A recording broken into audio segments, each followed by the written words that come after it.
Value recovered from time input really is pretty well self-explanatory.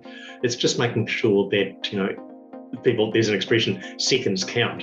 And that really is, it's the way in which you communicate with people. It's the way in which you apply yourself to a particular work at hand. And it's just ensuring that focus is maintained on how to get the best value out from that time. And so that involves not just a strategy, this is the work to be done, but also how do I approach this particular employee or this particular supervisor, boss, whatever, to speak to them in their language so that we do get the best value out from the time available. When time is leaking, as it does in so many practices, the problem or what happens is basically people get behind in their work. Now that sounds profound, doesn't it? But it's really quite easy on a big project. If you're not managing time from the beginning, that means you've got a plan and you're managing it. It's very easy for a big project to get away from you, and it's easy to lose $30,000 in time by not managing it, and it can have a profound effect. So people think they're charging $200 an hour or $300 an hour, whatever they think their rates are. The result is they can be charging significantly less than that when averaged out. And so businesses leaking time, the major problem is that they are neither planning nor managing it. Things just happen.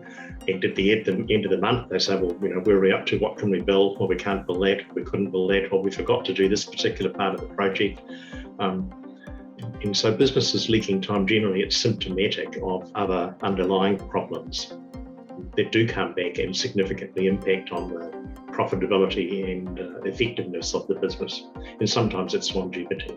If a business is leaking time, the only way to fix it really is to start planning and managing.